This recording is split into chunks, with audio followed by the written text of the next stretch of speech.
Gloria a Dios. ¿Cómo están? Dios les bendiga. Buenas noches. Es un privilegio que nos da el Señor estar nuevamente en la casa de Él. Le hemos adorado, le hemos glorificado. Qué bonito es honrar el nombre del Señor. Todos juntos, como la palabra de Dios lo demanda, que le adoremos. Muy lindo el último canto. Pero en esta ocasión pues hay algo muy especial, el panel de preguntas y respuestas, y mi nombre es Dani Martínez. Servimos acá juntamente con el pastor y es un privilegio para mí estar en esta hora acá en este lugar, sentaditos, ya que algunas veces nos toca paraditos, pero gloria a Dios porque hoy estamos sentados igual que usted. Amén. Voy a dejar al pastor para que él se presente. Amén. Bueno, ya todos me conocen, ¿no? Vamos a orar, hermanos, y después iniciamos, ¿ok? Señor, te damos gracias en esta noche y todas las preguntas que vamos a contestar, ayúdanos, Padre, para poder dar una perspectiva bíblica, un enfoque cristiano, y si de alguna forma, Padre, pues hay dudas, hay más preguntas dentro de la congregación, danos sabiduría, danos gracia también para poderlas responder y poder, por medio de este panel, también ser edificados, Padre, con todos nuestros hermanos. En el nombre de Jesús, amén. Amén. Amén. Antes de hacerle la primera pregunta, solo quiero decir pues que si usted tiene una pregunta, hágala, como el pastor ya lo hizo. Esto no se da todo el tiempo, es de tiempo en tiempo que Dios pone en su corazón. Dios pone en el corazón del pastor de hacer esto, y yo creo que hay muchas preguntas muchas veces, como él ya dijo, usted la puede hacer, hágala con toda confianza.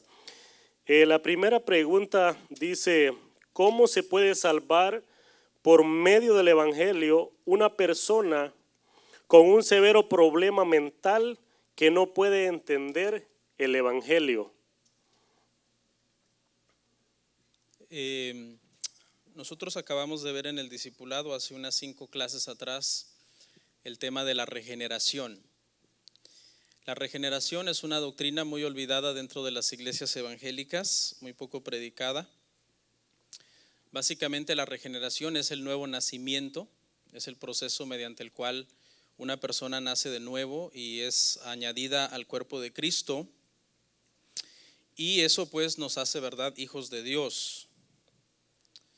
El discipulado que apenas vimos acerca de la doctrina de la regeneración enseña, ¿verdad?, que hay 2 tipos de personas, hermanos, que no son regenerados por medio del ministerio de la palabra, y son los bebés y los enfermos mentales, sino que este grupo de personas que son escogidos para salvación, obviamente son salvos por gracia. Todos somos salvos por gracia, inclusive nosotros que estamos sanos somos salvos por gracia también, somos escogidos por Dios para salvación.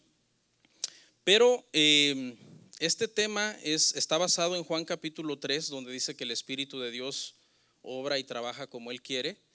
Y este grupo de personas, repito, los bebés y los enfermos mentales, que obviamente no pueden entender el evangelio. Un bebé de 5 años no puede entender el evangelio. Un hombre, una mujer que nace con un severo retraso mental, que nació así, con síndrome de Down o algún otro retraso, pues por más que nosotros le hablemos, le prediquemos, le hablemos doctrina, le hablemos del nuevo nacimiento, de la resurrección de Jesús y de la Biblia, pues obviamente sus capacidades mentales no le ayudan a poder comprender qué es el evangelio. Entonces, ellos son regenerados por gracia, igual que nosotros, ¿ok? Usted, para poder ser regenerado por gracia, no tuvo que primero empezar a guardar los mandamientos o aprenderse todas las doctrinas bíblicas, y después de eso el Espíritu Santo dijo: no, pues ahora como ya sabes mucho, pues te voy a regenerar. No, usted estaba muerto en sus delitos y en sus pecados, así nos enseña la Biblia claramente en Efesios, y en ese estado de pecado, que usted era enemigo de Dios, hijo de ira por naturaleza, el Espíritu Santo vino y lo regeneró a usted. O sea, usted llegó a ser una nueva criatura. Y dos respuestas bien importantes que nosotros damos a la regeneración es venir en fe salvadora a Jesucristo y apartarnos del pecado por medio del arrepentimiento. Esas son las dos cosas que marcan la regeneración de una persona. En la iglesia muchos profesamos ser regenerados, pero esas son las dos marcas que nuestra regeneración debe tener. Número 1, fe en Jesucristo, que Él es su Salvador. Y número 2, arrepentimiento genuino de sus pecados. Y obviamente este arrepentimiento, hermanos, viene acompañado de que usted se aleja del pecado. Porque todos podemos decir, es que yo estoy arrepentido del pecado y seguir en el pecado, y eso es una prueba de que realmente no se efectuó una salvación. Entonces, hermanos, nosotros fuimos regenerados ¿cómo? Por gracia. ¿Cómo es regenerado un bebé que no puede entender el evangelio para que pueda ser salvo? Por gracia. ¿Cómo es regenerado una persona con un severo problema mental, pero que Dios lo escogió desde antes de la fundación del mundo para salvación? Por gracia. De hecho, hermanos, todos sabemos que la salvación no es por obras. Es imposible que la salvación sea por obras. La Biblia claramente dice que no por obras para que nadie se gloríe. Esta es una doctrina fundamental en el cristianismo. Todo grupo religioso que enseñe que la salvación es por obras no es un grupo cristiano. El verdadero cristianismo bíblico enseña que la salvación es por gracia. ¿Ok? Entonces, si usted es cristiano, le voy a hacer una pregunta. Si usted es cristiano, usted está muy bien en el Señor, tiene buen testimonio de que es nacido de nuevo, pero usted tiene un severo accidente donde usted se golpea la cabeza y a razón de ese accidente usted pierde la razón. Usted se vuelve, no sé, adquiere un retraso. Usted tiene 40 años, pero ahora con el retraso piensa que tiene 7 años. Y su esposa de usted no piensa que es su esposa, sino que es su mamá. Y muchas cosas, hay un problema mental en usted. Entonces yo le quiero hacer una pregunta: ¿qué pasa con un cristiano así? Y de hecho vamos a llevarlo a un extremo, que comience a decir cosas que hasta no son bíblicas. Por ejemplo, que alguien le pregunte ¿quién es Jesús? Y en ese problema mental que usted tiene, usted diga no, pues Jesús es un extraterrestre que vino de Marte. Sabemos que lo está diciendo, ¿por qué? Porque tiene problemas, ¿no? Porque no está en una cordura, en una sanidad mental. Entonces la pregunta es, si esta persona fue cristiano toda su vida y a causa de este accidente o de este problema, ahora ni siquiera se acuerda que fue cristiano, ¿pierde su salvación? Es una pregunta muy interesante. Otra pregunta. Para las personas que dicen que la salvación es por obras, que tú a fuerzas tienes que hacer algo para completar tu salvación, ¿cómo aplica eso a una persona que tiene un severo retraso mental? Si no puede hacer obras, no puede hacer ninguna buena obra que contribuya a su salvación. Entonces la pregunta es, ¿se va a ir al infierno aun cuando nació con ese problema o esa enfermedad que él no pidió, que él no tiene la culpa de estar así, porque ahora que está vivo no puede hacer obras? Entonces es un tema, ¿verdad?, que nosotros obviamente esta es nuestra postura como iglesia, la podemos debatir, no es una doctrina de salvación. Nos basamos en varios versículos. Número 1, Juan 3, donde Nicodemo le pregunta a Jesús que cómo es posible nacer de nuevo, y el Señor le dice, mira, lo que pasa es que el Espíritu Santo hace como Él quiere y tú no lo entiendes, porque de la misma forma que el viento sopla de donde quiere y tú no puedes detener el viento ni predecir el viento, es la misma forma en que el Espíritu Santo trabaja. También nos basamos cuando David, ¿verdad?, muere su hijo, el hijo que él tiene con Betsabé. Se acuerda que estuvo ayunando por él y todo, él no quería que muriera. Y él está llorando y él dice, bueno, mi hijo ya no puede venir donde yo estoy, pero yo puedo ir donde está mi hijo. ¿Y qué dijo Jesús de los niños? Dejad a los niños, venid a mí, no se lo impidáis, porque de los tales es el reino de los cielos. En base a estos versículos, este es el respaldo bíblico para darle respuesta a esta pregunta. Hay un grupo de personas que son regenerados sin que oigan la palabra. Es exclusivamente para ellos, no aplica para usted que está pues sano, que tiene sus 5 sentidos, no aplica para usted. Pero la Biblia hace una excepción, por lo menos en este grupo, específicamente en los niños, hace esta excepción. Y nosotros obviamente por extensión se lo aplicamos también a las personas con algún problema o con algún retraso. Yo creo que esta doctrina es hermosa porque esta doctrina trae mucho consuelo a los padres que tienen hijos enfermos. ¿Sí? Usted tal vez se oponga a la doctrina y usted diga, no, pero es que yo estoy en contra de esta enseñanza. Pero ahora piense que usted tiene un hijo con una enfermedad mental. ¿No es consolador saber que si Dios escogió a tu hijo para salvación, para vida eterna, él va a ser salvo? No hay forma de que no sea salvo. ¿Por qué? Porque de la misma forma que Dios escogió a otra persona que es lúcida en todas sus capacidades mentales para salvación por gracia y no por obras, es de la misma forma que Dios escogió a tu hijo o a tu ser amado para salvación también por gracia y no por obras. Entonces, podemos discutirlo, puede usted no estar de acuerdo al 100%. Esta es una respuesta que más se apega a lo que es doctrinalmente sano. ¿Okay? No es una doctrina de salvación, usted puede diferir conmigo, usted puede decir, no, yo no estoy de acuerdo, yo creo que si Dios lo quisiera salvar, Dios lo sanaría milagrosamente para que recupere sus 5 sentidos y entonces entienda el evangelio y entonces pueda ser salvo. Bueno, usted puede tener su postura, muy respetable también, pero yo estoy tratando de darle una postura que se adapta a la escritura lo más posible.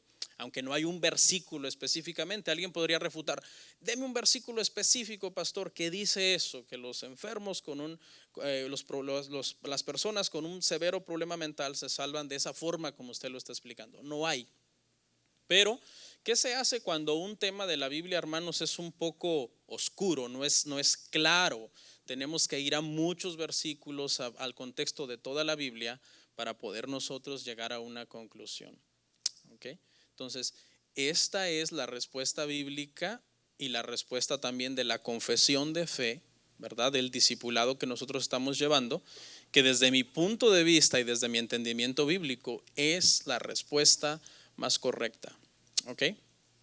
Entonces, eso ha pasado, hermanos, ha pasado. Muchos cristianos son cristianos, buen testimonio, y caen en una locura, se vuelven locos por alguna razón, un shift en su cerebro, algo que pasó de la noche a la mañana, y no podemos decir que por eso ahora perdieron su salvación de la noche a la mañana, porque ahora ya no entienden el evangelio, ya no adoran, no se congregan, no diezman porque ni trabajo tienen.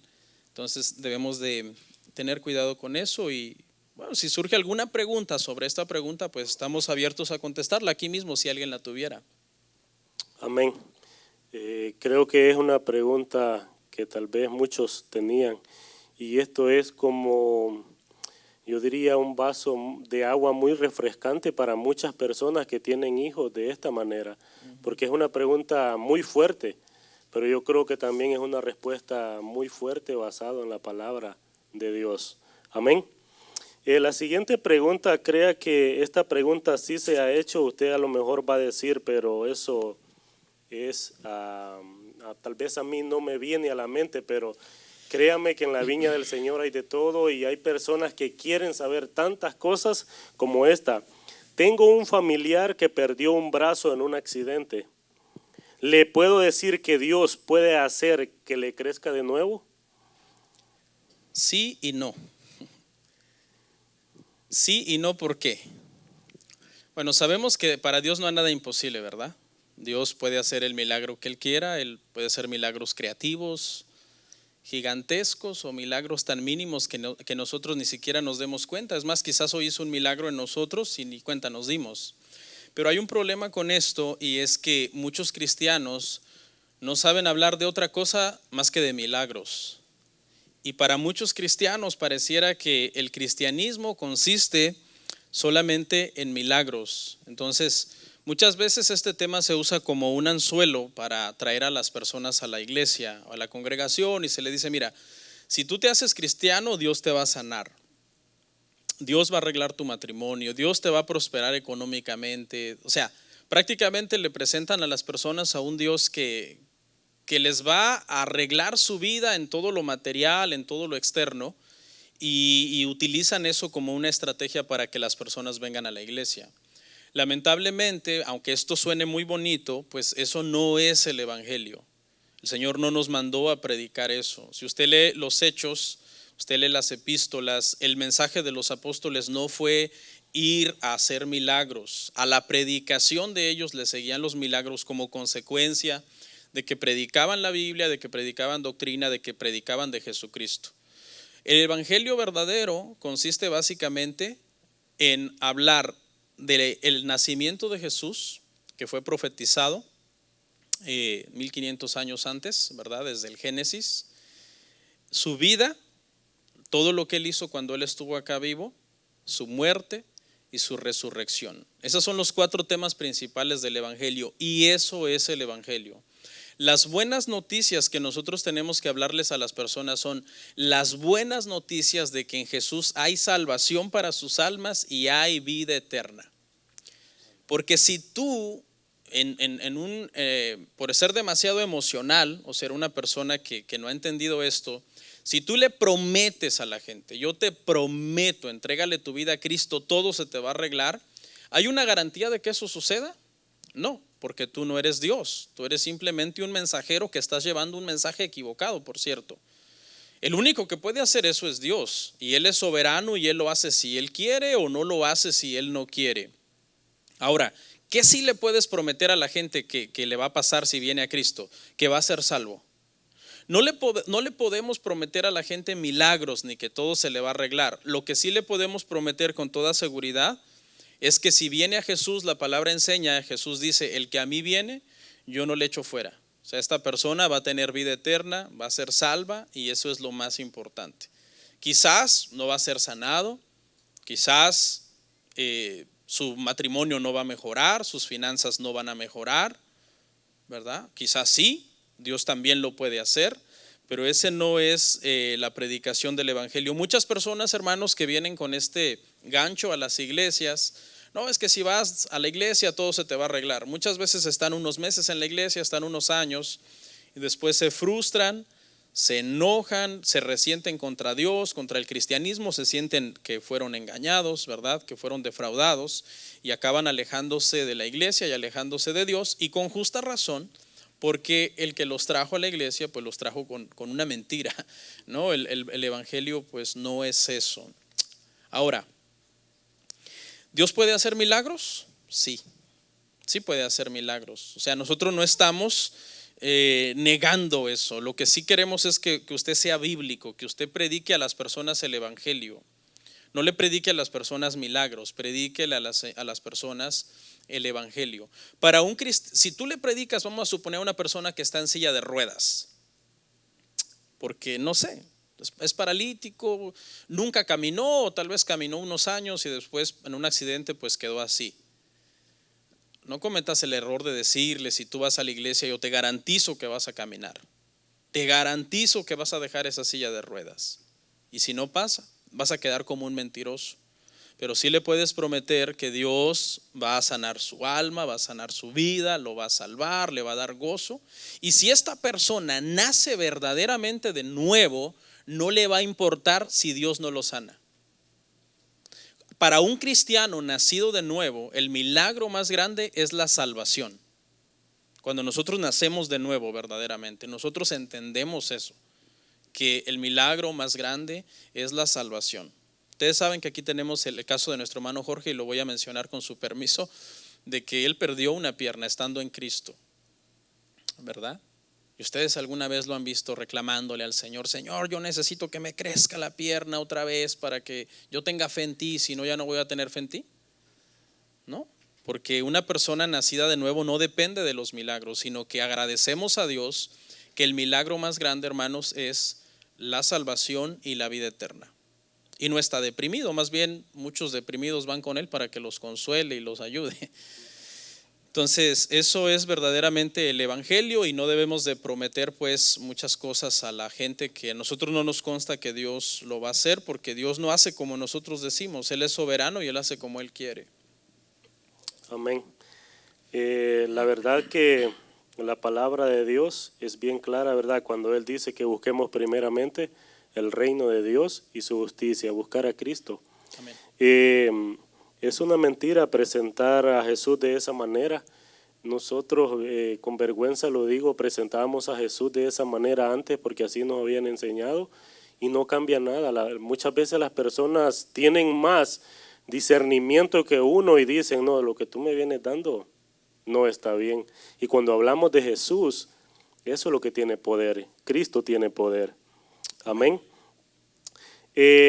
La siguiente pregunta: en mi iglesia no me dejan servir si no estoy casado por la iglesia. ¿Es eso correcto? Esta pregunta es muy recurrente. Hay muchas personas que creen que el único matrimonio que cuenta o que vale delante de Dios es el matrimonio por la iglesia. Prácticamente creen que el matrimonio por el civil pues no es válido, ¿no? Porque piensan que lo civil no es espiritual y que lo de la iglesia sí es espiritual. Sin embargo, hermano, nosotros tenemos que entender que las autoridades y el Estado fue permitido por Dios, ¿sí? Las autoridades y el Estado fueron impuestos de alguna forma por Dios. Dios en su soberanía lo permitió. Y en ese proceso, Dios concedió al Estado autoridad y poder para hacer algunas cosas. Las cosas que el Estado haga bajo la autoridad de Dios o siguiendo la palabra de Dios son completamente legales dentro de la iglesia y, por decirlo así, entre comillas, son también sagradas, por decirlo así, porque si cada vez que el Estado obedece a Dios y a su palabra, lo que el Estado diga que es, así es, siempre y cuando esté de acorde a la palabra. Por ejemplo, hermanos, ¿usted sabía que Jesús nunca casó a nadie? Pastor, Jesús estuvo en las bodas de Caná, pero no estuvo como ministro oficiador. Él era un invitado, lea bien. Dice que Jesús y sus discípulos fueron invitados a esas bodas. Búsqueme un versículo donde los apóstoles oficiaron un matrimonio. Ninguno tampoco. Sí. Mucha gente cree que el matrimonio únicamente santo es si el pastor te casa. Si es un pastor que está investido por el Estado para estampar una firma y poner un sello sobre esa acta de matrimonio y extender ese documento, sí, ese matrimonio es legal y es sagrado. Pero si el pastor solamente va a dar la bendición y a dar un sermón y después se hace la comida y todo, eso nada más es una bendición espiritual. Pero lo más importante, hermanos, es el casamiento por el civil.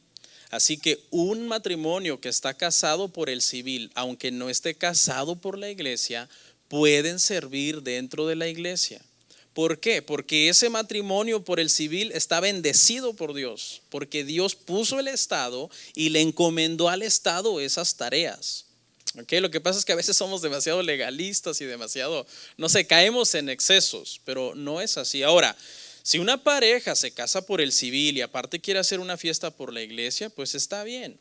El pastor puede dar un sermón y se hace una comida y es una celebración bien bonita. Pero ¿qué es lo que el pastor debe pedir como requisito para casar a esas personas, hermanos? Que estén ¿qué? Casados por el civil, porque ese es el más importante. Ese es el que está legal delante de Dios.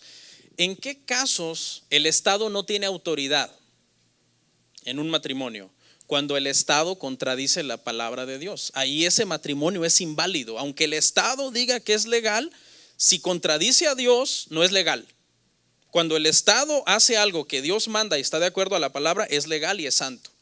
Por ejemplo, en muchos estados o en muchos países se ha aprobado el matrimonio entre personas del mismo sexo. ¿Es legal? No, eso es ilegal y prohibido delante de Dios. Y nunca será visto como un matrimonio tal y como Dios lo manda. Pero ¿qué pasa si un hermano o una hermana se casan, se aman y se casan por el Estado. Eso es legal delante de Dios y no es menos santo que el matrimonio por la iglesia. Hace muchos años una pareja me dijo que tenían problemas de documentos para casarse. Usted sabe, piden ciertas IDs y ciertos papeles, pero ellos querían servir en la iglesia. Entonces me dijeron que si yo los podía casar por la iglesia porque ellos querían servir, porque ellos asumían que casarse por la iglesia era suficiente para poder servir. Yo les dije, no, hermanos, porque yo no tengo la investidura del Estado.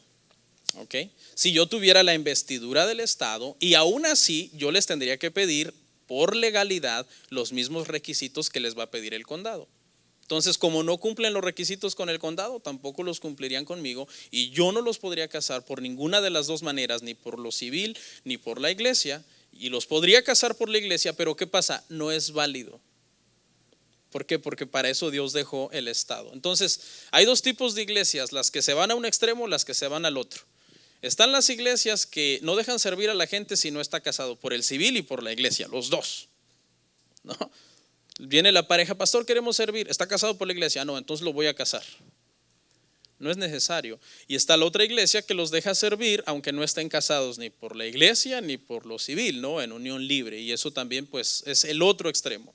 Un extremo es demasiado estricto exigiendo boda por la iglesia y el otro extremo es demasiado liberal diciendo ni se casen y así pueden servir. Pero para responder la pregunta, un matrimonio que está casado por el civil puede servir en la iglesia legalmente y de una forma sagrada, aunque no esté casado por la iglesia. Amén. Amén. Hablando de matrimonios, la siguiente pregunta, me imagino que habrá sido algún joven. ¿Puedo casarme con una persona incrédula si yo soy cristiano? La Biblia dice claramente, no. Ahí está. Hay preguntas que son ambiguas y te toca elaborar, pero hay preguntas que son claras. No os unáis en yugo desigual con los incrédulos. Si usted es cristiano, si usted es cristiana, usted no se debe casar con un incrédulo. ¿Ok? ¿Por qué? Porque el matrimonio es difícil, aún entre cristianos. Es más, ni siquiera te cases con un cristiano que no tenga el nivel espiritual que debería tener. Porque tú dices, bueno, sí es cristiano, pero ahora obsérvalo. Ahora obsérvalo por un buen tiempo para ver si tiene el nivel espiritual, si tiene. Nadie sabe ser matrimonio de la noche a la mañana, pero por lo menos que tenga ese nivel espiritual. Hermanos, el matrimonio es difícil, aún entre cristianos y que ambos anden bien espiritualmente. Es difícil. Por ejemplo, el hermano Dani, yo creo que, ¿verdad? Es un hombre que busca de Dios y toda su esposa son gente de altar. Son cristianos los dos buscan de Dios. ¿Usted cree que es fácil? ¿Es fácil? No. Y son cristianos y los dos buscan de Dios. Ahora imagínese el otro extremo, donde uno es cristiano y el otro no es cristiano. Entonces, ¿tenemos problemas? Ok. ¿Qué dice la Biblia? No os unáis en yugo desigual con los incrédulos. ¿Alguien sabe qué es un yugo? ¿Quién es de rancho? Ahora sale que todos son capitalinos. Ahora resulta. Un yugo es un instrumento que se usa para uncir a los animalitos que se utilizan para arar o para llevar una carreta, para animales de carga. Y ese instrumento obviamente une a ambos animalitos en una misión. La misión de, arar un terreno o de jalar algo que está demasiado pesado. Y cuando esos animalitos están uncidos, pues van en una misma dirección, tienen una misma meta, un mismo propósito. Pero a mí me tocó, porque yo soy de rancho, a mí me tocó ver, hermano, cuando algunos animalitos eran uncidos, pero eran nuevos en el yugo y se volvían locos cuando les ponían el yugo. O sea, la yunta, porque así se le llama ya a los dos cuando están uncidos, era peligrosísimo estar cerca de ellos. Su reacción era muy violenta. salían arrastrando lo que se les atravesara, se metían entre las espinas, algunas veces se caían por pequeños barrancos, se lastimaban de una forma terrible. ¿Por qué? Porque no querían jalar juntos el yugo y estar uncidos el uno al otro. Era una reacción violenta, si estaba cerca podía ser hasta que te mataran esos animales. Entonces, lo mismo pasa, yo he visto mucho esta escena, pero con hermanas que están casados con incrédulos o hermanos que están casados con incrédulas. Es una lucha donde uno quiere jalar para Cristo, el otro quiere jalar para el mundo, y en esa reacción donde cada uno quiere jalar por su lado, surge el conflicto de una forma violenta y severa, donde hay abusos, hay todo tipo de cosas, ¿verdad? Muchas veces, usted sabe, el cristiano pues no quiere bautizar a sus bebés, el otro sí. Es un conflicto, hermano, terrible. Entonces el consejo, hermanos, es aguanten. Aguanten. Pastor, pero hay un verso que dice, el que se esté quemando, cásese, y yo me estoy quemando. Sí, pero es que ese verso no dice cásese con quien sea. ¿O sí? No. Ese verso dice, el que se esté quemando, cásese, pero usted debe asumir en el contexto, cásese en la fe, cásese con un hermano, con una hermana. ¿Se acuerda el mandamiento para las viudas? Las viudas dice que sean menores de 65 años, cásense con alguien con tal que sea en la fe. Lo mismo aplica también para los jóvenes. Pídanle al Señor en oración, jóvenes, en ayuno, en lectura de la Biblia. Señor, ayúdame con esta abstinencia, pero nadie se ha muerto de abstinencia, ¿ok? De eso nadie se muere. Ustedes pueden aguantar, esperar y casarse con alguien que sea creyente. Pero a lo mejor algún joven mira para la izquierda, para la derecha, para el frente y dice, pero si es que en mi iglesia no hay, ¿qué debo de hacer? Ok, una respuesta bíblica para todos los jóvenes rebeldes. No es cierto. Escuchen, ¿qué dice la Biblia, jóvenes? Que la mujer prudente la da la iglesia, la da el pastor, la da un evento donde voy a ir a buscar otra iglesia, a ver dónde hay. No, la Biblia dice que la mujer prudente, la buena esposa, la da el Señor. Entonces, muchachos, quizás no están listos. No están listos. ¿Cómo está su vida espiritual? ¿Cómo están sus ahorros? ¿Trabajan? O sea, también hay que ubicarse, porque no se trata solamente de decir ¿y dónde están? Y yo las quiero ver. Porque también yo creo que todo el Señor, ¿verdad?, lo va orquestando de una forma soberana. O sea, el Señor sabe en qué momento Él va a traer tu media naranja, como se dice, tu costilla, tu futura esposa o tu futuro esposo. Pero mientras tanto debes de estar en un proceso de preparación. ¿Ustedes se acuerdan cuando Adán estaba solo? Adán estaba desesperado por mujer. Él estaba ocupado en la obra de Dios. ¿Quién se dio cuenta que Adán estaba solo? ¿Adán o el Señor? Dios se dio cuenta que Adán estaba solo. Dios dijo, no es bueno que Adán esté solo. En su momento, Dios va a decir, no es bueno que fulano esté solo más, ya le voy a dar su pareja. Pero dejen que el Señor obre, que el Señor, ¿verdad?, haga su voluntad, y ustedes busquen de Dios, prepárense espiritualmente. Vayan trabajando en el orgullo, vayan trabajando en el carácter, porque esas son las cosas que más conflictos crean en el matrimonio. Entonces, sí. Yo me imagino que los jóvenes dicen, pero como usted no está en mis zapatos. Pero yo estuve en sus zapatos. O sea, si les estoy hablando es porque yo estuve ahí. Por 3 años oré al Señor por una esposa. 3 años. Ya me van a salir, pastor, pero yo tengo 10 orando. Bueno, tranquilos, Dios tiene diferentes tiempos para diferentes personas. Entonces, paciencia. Es bonito. Yo puedo decir por mi vida de que yo oré por mi esposa, orábamos, pues éramos jóvenes que no nos estábamos prácticamente así como quemando, pero orábamos, porque así eso sí nos enseñaron, ore por lo que usted quiere, ore por su novia, ore por su esposa. Creo que el error era que nos decían, pídala como usted quiere. Bueno, Dios lo escucha a cada uno de nosotros, y yo creo que lo que Dios dice es, sigue orando, Así es. sigue orando. Y vamos a hacer el tema, un cambio bien drástico, porque ¿cuántos de acá tienen mascotas en su casa? Bueno, todos. Todos.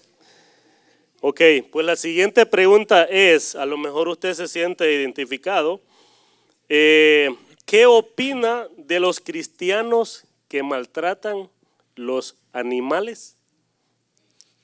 Es una pregunta difícil porque yo mismo no me considero una persona muy amante de los animales, ¿verdad? Yo sé que hay personas que son tan amantes de los animales y está bien, pero yo crecí en un rancho rodeado de animales. Entonces, mis hijas de repente vamos por ahí manejando en algún lugar y ven un caballo y pareciera que vieron un unicornio. ¡Un caballo! Increíble, ¿no? Yo, pues un caballo, un perro, lo que sea. Entonces, es una pregunta un poco difícil para mí porque nosotros tenemos una perrita y de repente, pues, yo soy estricto con la perrita, ¿no? Que tenemos, porque creo que hay que educarla. Creo que en este caso hay dos extremos y ambos extremos son malos. Está la gente que trata a los animales como si fueran personas y según los expertos eso es malo. Se les hace un daño psicológico a los animales porque se les está obligando a llevar una identidad que por naturaleza Dios no les dio. Entonces se deprimen, se dañan, se enferman, caen en depresión los animales y se sienten muy mal de ser tratados pues como humanos, porque no son humanos, lo mismo que a usted no le gustaría que lo traten como, o sea, no como humano, que lo trataran como otra cosa, menos como humano. Usted se sentiría mal, se enfermaría, se acabaría desequilibrando mentalmente. Entonces, ese es un extremo. La gente que trata a los animales como personas y las personas que tratan con crueldad a los animales. O sea, se van al otro extremo y tratan con crueldad a los animales. Hay un proverbio, es el proverbio 12:20, hace unos días lo estaba leyendo, y dice que el justo cuida de su bestia. Y ahí por extensión se aplica a todo lo que son animales que uno tiene en casa, domésticos, ¿no? Tanto para trabajo como para compañía. En el caso de la gente que vive en ranchos y en pueblos, pues tienen animales por cuestión de trabajo, son animales de carga, animales de trabajo. Pero el proverbio sigue diciendo, pero el impío es cruel. Ay, perdón. Y se refiere obviamente a qué cosa? A los animales. O sea, el que es justo trata bien a los animales, pero el impío trata a los animales con crueldad. Entonces, si a usted no le gustan las mascotas, bueno, replanteo. Si usted no es muy amante de los animales, no tenga mascotas. No es obligatorio. ¿Hay una ley que diga que debe usted tener mascotas? No, no es obligatorio. Ahora, si tiene mascotas, ¿qué debe hacer? Tratarlos bien, porque usted es un cristiano y no debe usted de maltratar a los animales, porque hay un proverbio. Es 12:10. Si lo pueden poner si quieren, para que lo veamos, porque me pareció muy interesante cómo hasta en estos pequeños detalles se va reflejando nuestro carácter también cristiano. Ahí está, mire, el justo cuida de la vida de su bestia, mas el corazón de los impíos es cruel. O sea, cuando tú eres cruel con los animales, prácticamente es un sinónimo de impiedad. Pastor, pero es que yo no soy muy amante de los animales. No tengas mascotas, nadie te está obligando. Pero es que a mis hijos les gusta. Bueno, toca mediar y toca tratar uno de ser lo más justo con los animales. Darles de comer, que no aguanten las inclemencias del clima, ¿verdad? Si hace mucho frío, pues meterlos, si hace mucha calor, o sea, todo el sufrimiento que se les puede evitar, hay que evitárselo, vacunarlos, se enferman, hay que curarlos, sale caro tener mascotas, ¿verdad? Y es mucho trabajo también, caro y trabajo. Entonces, yo creo que eso es el equilibrio. Usted sabe que los animales son creados por Dios, ¿no? Hay varios tipos de animales, podríamos clasificarlos en varios grupos. Los que Dios creó para que nosotros los utilizáramos para trabajar. Las bestias de carga, los bueyes, los burros, los caballos, todos los animales son hermosos. Está el grupo de animales que son para comer y son ricos, ¿no? Y son casi todos, porque en la gracia uno se come lo que se mueva. Ok, y son deliciosos. Y está el grupo de animales que Dios creó de alguna forma para tener en balance el ecosistema, ¿no? Para que se haya ¿cómo se llama ese, hermanos? La cadena alimenticia, ¿no? Para eso existe el ratón y animales que tú dices, ¿para qué existen estos animales tan feos? Pero tienen en un balance el ecosistema y pues también existen los animales que de alguna forma con el paso de los años, de los siglos y de los milenios se fueron domesticando. ¿Cuál es el animal más amado? El perro. ¿Usted sabía que el perro hace 2000 años no era un animal doméstico? Era un animal inmundo, andaba en las calles, no se tenía en las casas. ¿Okay? Era un animal inmundo. Entonces, con el paso de los siglos, se fue domesticando el perro, el gato, el cotorro, la culebra, la tortuga, la iguana. Y hoy mucha gente tiene este tipo de animales en su casa como mascotas. Pero todos esos animales, hermanos, tienen un propósito. Todos tienen un propósito.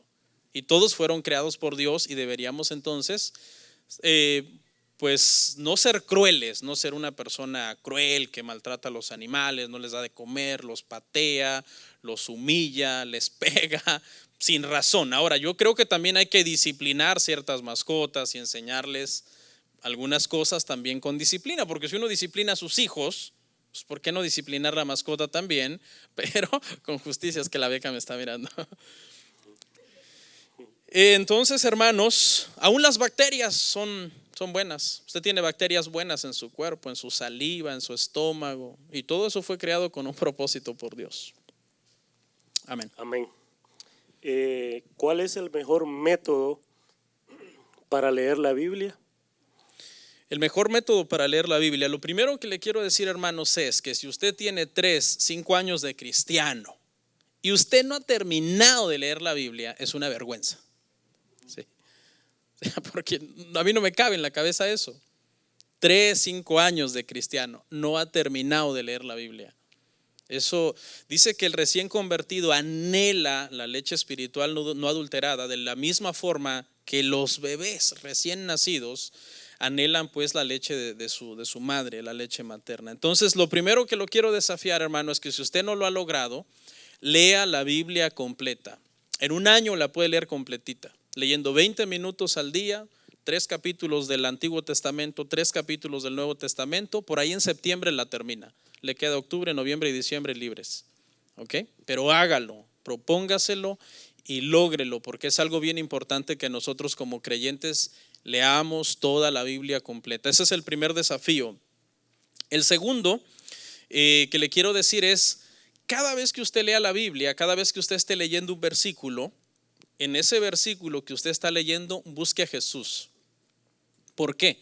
Porque la Biblia es un libro sobre Jesús, desde Génesis hasta Apocalipsis. Jesús es la razón de la existencia de la Biblia.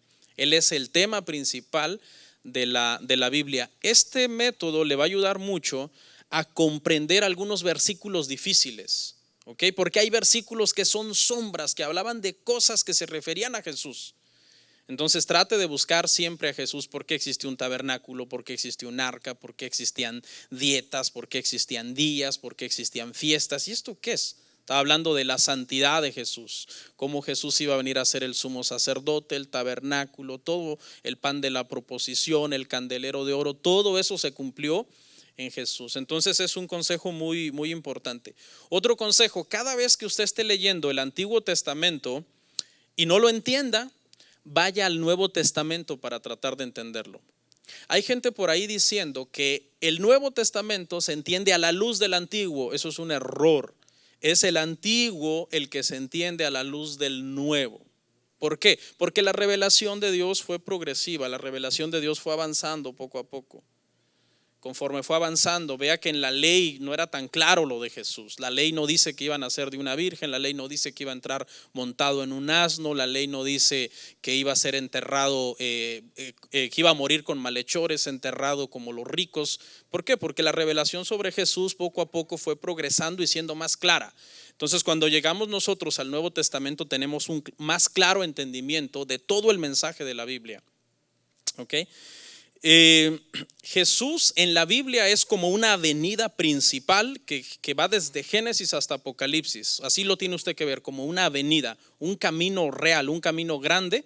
Y todos los temas que aborda la Biblia son como pequeños caminitos que todos desembocan en esa avenida. ¿Sí? Esa es la forma en que usted debe de leer el Antiguo Testamento. ¿Por qué? Porque la revelación, ¿verdad?, fue siendo progresiva, y en Hebreos 1 dice que aunque el Padre habló por los padres o por los profetas en la antigüedad, ahora le ha placido hablarnos por medio de su Hijo. Entonces, otra cosa, lea el Antiguo Testamento y el Nuevo Testamento simultáneamente. Eso es muy bueno. Empieza en Génesis, empieza en Mateo, avance en ambos testamentos simultáneamente leyendo la palabra. ¿Qué más? No se preocupe por los temas difíciles. Hay temas en la Biblia que son difíciles, no se preocupe. Léala completa, un año. El otro año la vuelve a leer completa. El tercer año la vuelve a leer completa. Cuando lleve 8 años haciendo esto, se le van a empezar a aclarar los temas, ¿ok? No se frustre, no caiga en esa desesperación. Yo no entiendo estos temas, ¿por qué son tan difíciles? ¿Por qué? La Biblia es difícil de entender. Esa no fue la intención del Espíritu Santo. Hay una doctrina que se llama la claridad de la Escritura. ¿Qué enseña esa doctrina? Esa doctrina enseña que cuando el Espíritu Santo inspiró la Biblia, no era su intención que la Biblia se volviera un enigma y un misterio para nosotros. O sea, imagínense al Espíritu Santo, que voy a inspirar la Biblia y va a ser un libro tan difícil, o sea, como un plan maquiavélico, va a ser tan difícil que la voy a poner tan difícil que nadie la pueda entender. Ese no fue el propósito del Espíritu Santo. El propósito del Espíritu Santo fue hablarlo más claramente con el lenguaje del autor, utilizando el contexto histórico y hasta muchas veces lo que estaba pasando en ese momento en un determinado lugar geográfico, tratando que el tema fuera lo más claramente posible. Esta doctrina de la claridad de la Escritura enseña que usted no debe ni aprender otro idioma, ni leerse toda la Strong, ni leerse todos los comentarios bíblicos del mundo. Hay gente que pinta así la Biblia. Si tú quieres entender la Biblia, primero tienes que leerte una biblioteca entera y luego ven y trata de entender la Biblia. No, la Biblia es clara. El problema no es que la Biblia no sea clara, el problema es que nuestro entendimiento a causa del pecado vino a ser afectado. Entonces nuestro entendimiento va a ir siendo iluminado poco a poco. ¿Cuánto oras? Porque también hay que orar.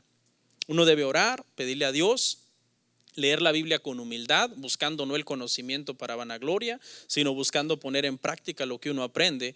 Y poco a poco, con el paso de los años, las doctrinas que quizás son difíciles van a ir siendo más claras. Entonces, por último, no se frustre cuando usted llegue a una doctrina que usted no entiende, que usted no comprende, que usted dice, no puedo entender esto.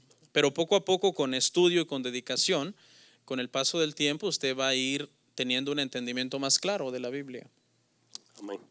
Me gustaría saber, o nos gustaría saber, si hay alguna pregunta de parte de acá, de los que estamos congregados. No se amontonen. No, tranquilos, aquí tenemos más. Sí. Ok. Sí. Si quiere, dígala en alta voz y el hermano Dani que la repita en el micro para que salga en el audio. Es en Hebreos 6. Hebreos 6. Del capítulo 4 al 7. Perdón, del versículo 4 al 7. Lo voy a buscar.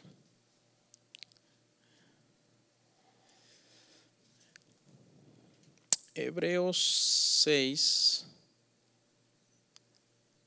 ¿Qué verso, hermano, perdón? Del 4 al 7. Ok, y la pregunta es, ¿qué capítulo dijo, perdón? Hebreos 6, hermanos que están allá atrás, del 4 al 7. Hebreos capítulo 6, verso 4 al 7.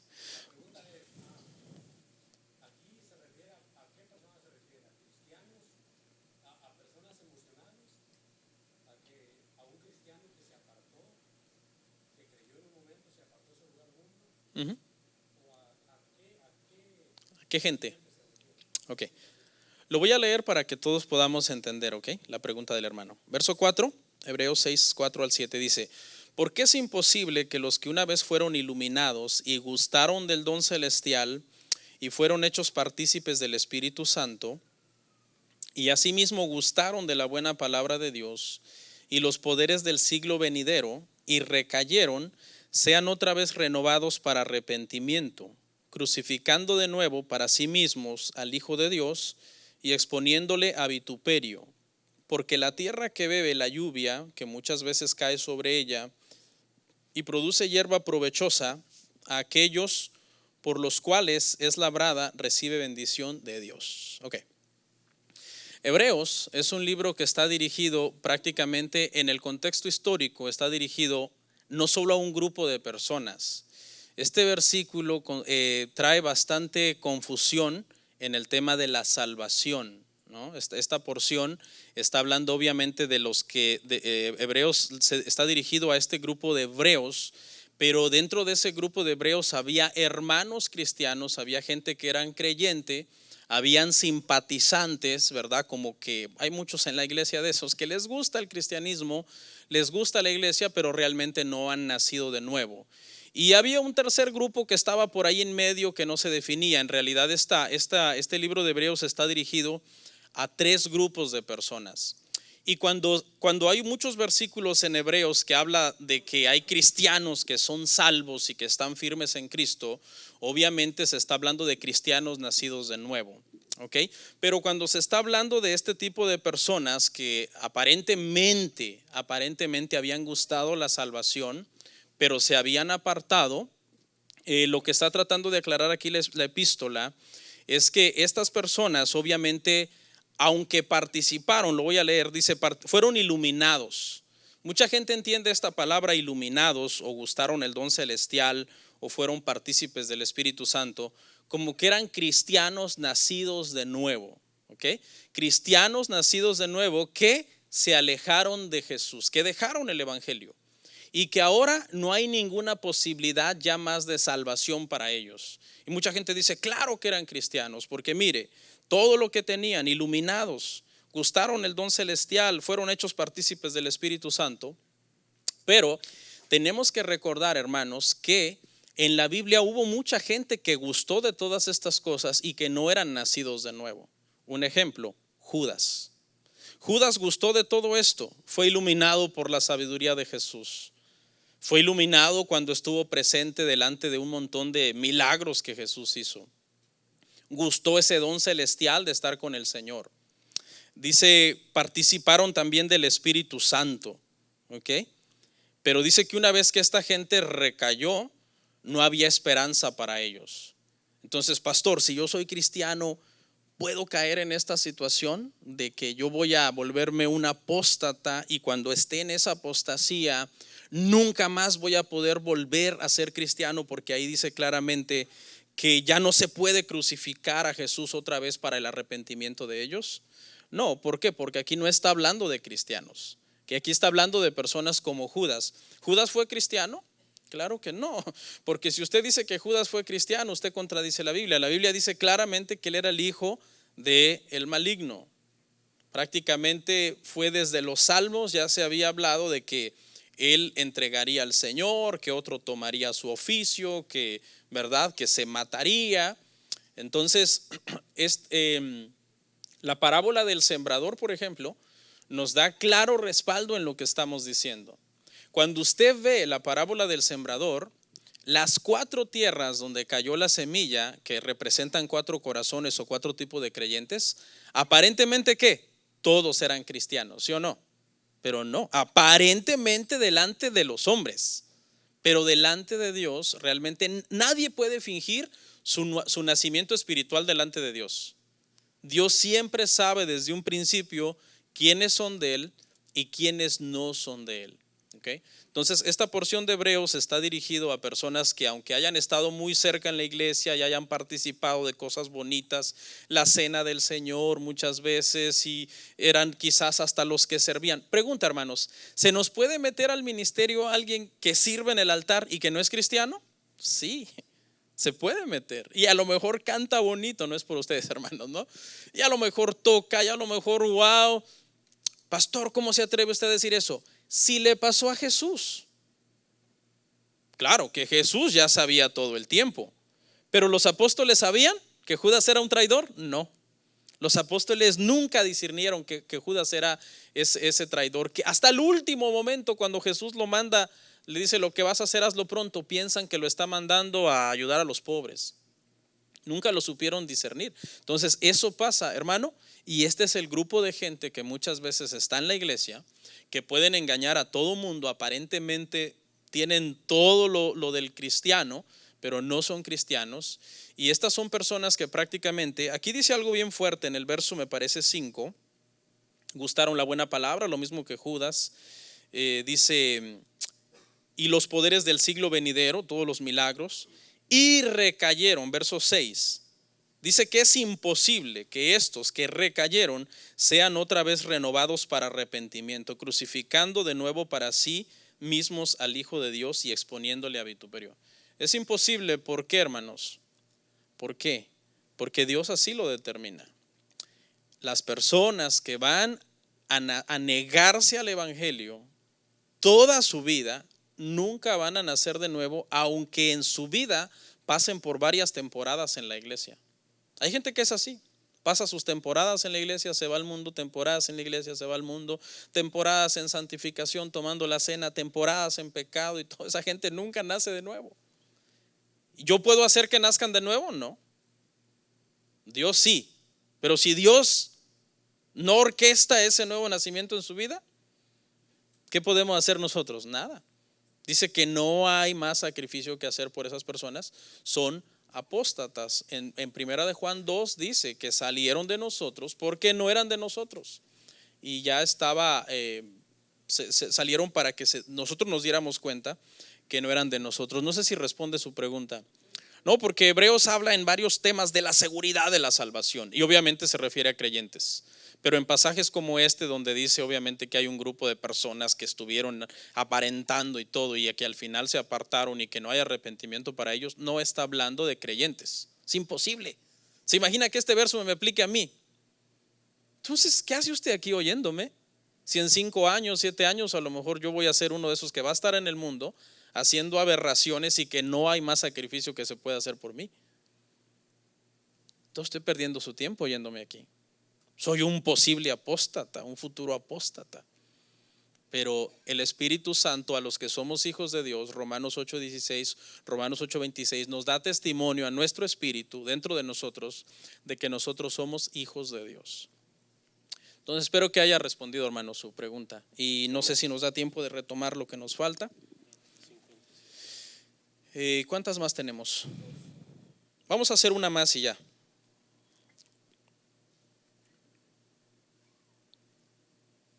Perdón por aburrirlos, hermanos. La 7. Si yo soy miembro de una iglesia y sé que una persona que es líder o servidor vive en forma indigna, pero nadie de las autoridades de la iglesia lo sabe, ¿qué debo hacer?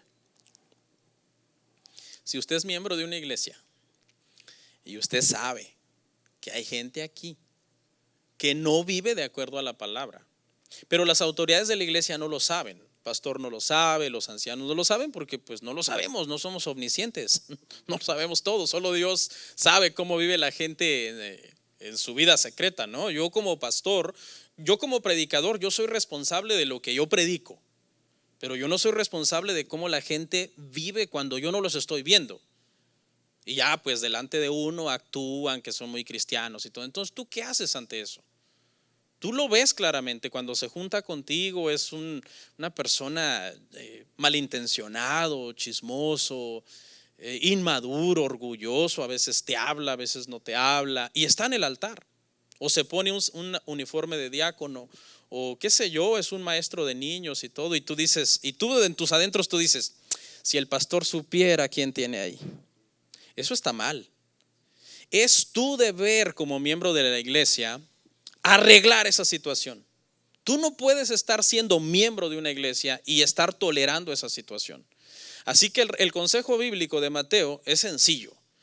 Primero, tú vas con esa persona en secreto y le dices, hermano, yo veo en usted esto y esto que no está de acuerdo a la palabra de Dios. Es algo que usted no debería estar haciendo, usted no debería estar actuando así. ni hablando así, ni portándose así. El pastor y los ancianos no saben que usted es así. Yo vengo primero con usted para decirle, hermano, en buena onda, como decimos los mexicanos, para decirle de una forma con mansedumbre, como dice la Biblia, exhortaos unos a otros con mansedumbre. Hermano, pare eso o hágame un favor, deje de servir, porque me estorba usted. No le voy a decir a nadie, es entre usted y yo, porque así dice Mateo. Ve con él, dice, si tu hermano peca contra ti, ve y estando tú y él solos, llámale la atención y dele un tiempo, dele un mes, unos 15 días, porque usted ya le advirtió que eso no está bien y que sigue en la iglesia siendo hipócrita porque el pastor no lo sabe. Dele tiempo y obsérvelo. Obsérvelo. Si usted ve que la persona cambió, vaya y felicítelo. Gloria a Dios, hermano. Qué bueno que usted agarró consejo. No es que yo sea más sabio que usted ni más espiritual que usted. Yo también estoy luchando igual que usted, pero demos un buen testimonio de Dios. Pero ¿qué pasa si no hubo un cambio? ¿Qué dice Mateo? Toma 1 o 2 testigos contigo y ve y llámenle otra vez la atención por segunda vez con 2 testigos. La primera vez que usted hable con él, adviértale. Dígale, hermano, la próxima vez, si usted sigue así, la próxima vez usted sabe que la Biblia dice que yo no venga solo. Así que no se vaya usted a sentir aludido cuando la próxima vez usted venga, vea que yo traigo a 2 testigos, porque eso es lo que la Biblia manda. Vaya, reconvéngale, hermano, mire, ya le llamé la atención una vez, ahora traigo a estos 2 hermanos de buen testimonio, personas discretas, ¿verdad? Tienen que ser discretas, obviamente, ¿ok? Y le vamos a dar la segunda oportunidad, hermano, corrija, yo le llamé la atención en esto, yo veo que usted no cambia, yo veo que usted no mejora, usted hace muchas cosas que no debería estar haciendo porque es ministro de la iglesia, y se le da otro tiempo de observación para ver si la persona cambia, para no alargar la historia. Si la persona no cambia, entonces usted viene con el pastor, con los ancianos, los testigos, que son testigos de que es verdad. Esto y esto está pasando, tal persona está haciendo estas cosas. El pastor y los ancianos reúnen a esa persona, comprueban que eso es verdad, obviamente, ¿verdad? Cualquier acusación dice no admitas acusación, especialmente contra un anciano, a menos que haya 2 o 3 testigos que respalden eso. Entonces debe de haber una investigación. Hermanos, algunas veces cuando hay una investigación de un pecado en la iglesia, no esperen ustedes que inmediatamente cuando ya llegó a mis oídos yo me vuelva loco y quite y ponga y siente y mueva. No, tranquilos, hay una investigación. Hay veces que la persona hasta sigue sirviendo porque a mí no me consta que eso pasó. Hay una investigación, pero va a haber consecuencias. Conforme esa investigación avance y se llegue a las conclusiones pertinentes y se compruebe todo, viene todo el rigor de la disciplina sobre esa persona. Si es cristiano y se humilla, pues en la iglesia lo restauramos, le tendemos el brazo. Pero si no es cristiano y se rebela y se enoja y patalea y amenaza que también fulano, le pide echar la culpa a los demás, y si el pastor supiera, ya me sacó mi pecado, pero ahí tiene a fulano y a sutano, porque así reaccionan, hermanos, las que no son cristianos, son gente rebelde, ¿ok? Y tratan de ensuciar a los demás para alabarse ellos. Entonces, ¿qué pasa cuando la persona es así? Se le denuncia públicamente. Eso está vigente, hermanos. Mateo 18 está vigente en pleno siglo XXI, año 2018, eso sigue aplicando. Se le pasa aquí enfrente, hermanos, aquí está fulano, hizo tal pecado, va a estar sentado tanto tiempo. Y si esa persona se rebela, entonces la Biblia, ¿qué dice? Que se le expulse de la iglesia. Se le debe expulsar de la iglesia. ¿Ok?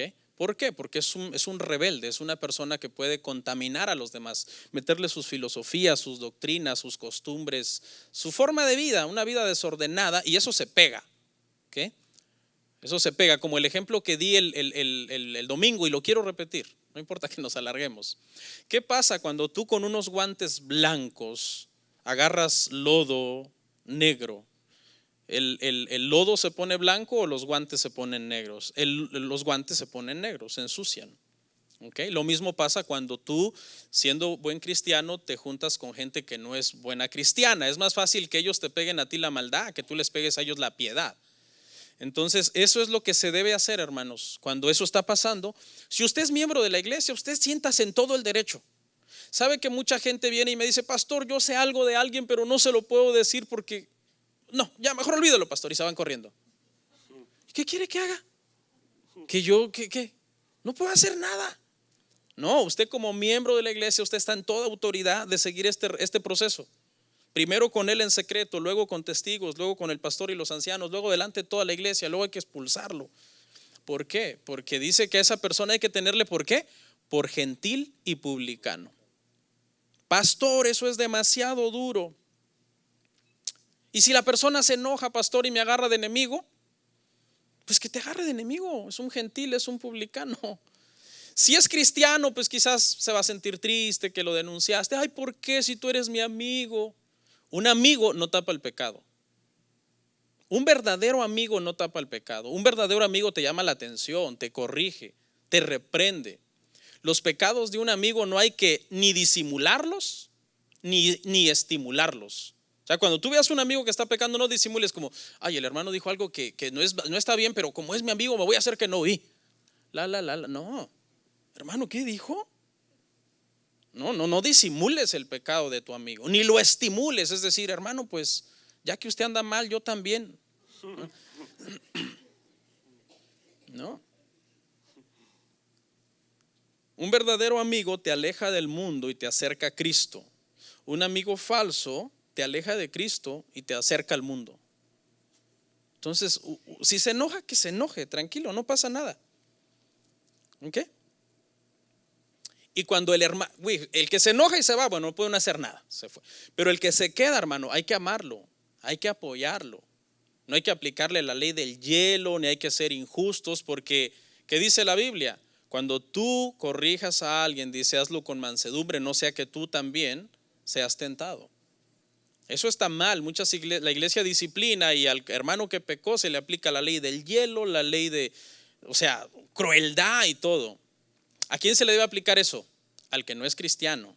A ese sí aplícasela. ¿Por qué? Porque ese no es cristiano. Con el tal ni aún comáis. Al que es hermano y pecó, restáurale. Pero al que pecó diciéndose hermano y no es hermano, ni comas con él. ¿Sabe qué? La iglesia es demasiado emocional muchas veces. Ay, pero es que eso es falta de amor. Qué duro es el pastor, qué tremendo. ¿Cómo dijo eso en público? Ay, no, yo me muero. Pues muérete. Eso es bíblico, hermanos. ¿Ok? Mire, no importa quién sea aquí en la iglesia, no importa quién sea, qué rango tenga, escúchenme bien.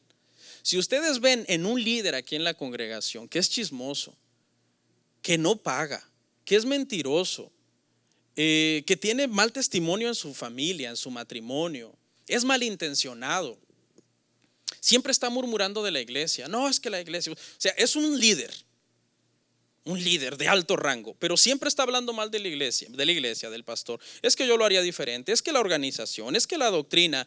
Hágale esta simple pregunta: oiga, hermano, ¿qué haces ahí sirviendo? O sea, si no te gusta nada, no estás de acuerdo con el pastor, con su doctrina, con las decisiones, con cómo funciona la iglesia, dile al pastor. Dile, pastor, no estoy de acuerdo, quítate el uniforme y siéntate, no sirvas. Usted sabe que servir no es obligatorio, ¿ah? Servir es voluntario, pero no le tolere eso a la gente, porque eso daña y enferma a la iglesia. Empezando por los ancianos. En nosotros los ancianos debe haber una lealtad, hermanos, tan tremendo, porque manejamos mucha información confidencial de cosas delicadas. Un anciano debe ser alguien muy discreto, por ejemplo. El día que un anciano venga y le cuente a usted cosas indiscretas de la iglesia o de reuniones de ancianos, venga y denúncielo conmigo directamente. Pastor, usted tiene un anciano que esto y esto y esto. Yo estoy diciendo esto con autoridad porque obviamente yo confío en los hermanos. No estoy diciendo esto como hay una indirecta para los hermanos, no. Pero no importa quién sea, usted está en todo su derecho. No traje mi reloj. De venir, hermano, y no se lo tolere absolutamente a nadie. Mire, le voy a contar una anécdota y con esto cierro. Hace como unos 9 años, unos 8 años, llegó a la iglesia una familia, hermano, que de gran bendición para la iglesia. Y había mucha confianza con ellos, una confianza que nos decimos todo y nos decíamos todo. Entonces, la familia llegó y como 2-3 domingos de estar yendo a la iglesia me pidieron una reunión. Pastor, quiero comentarle algo. Y no sé si voy a ser indiscreto, pero usted tiene una líder, era una mujer.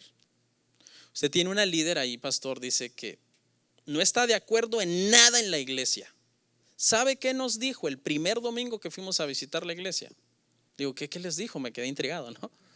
Dice, cuando nosotros llegamos a la iglesia, nos reunió en una esquina así, en una pared, y nos dijo: ustedes no saben todo lo que anda mal aquí.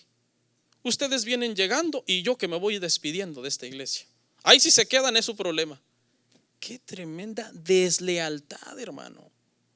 ¿Cómo es posible que un líder agarre a los nuevos que están llegando y les diga: les voy a dar un update, aquí está mal esto? En todas las iglesias hay cosas malas. En todas las iglesias hay cosas que no son completamente perfectas, porque no hay iglesia perfecta.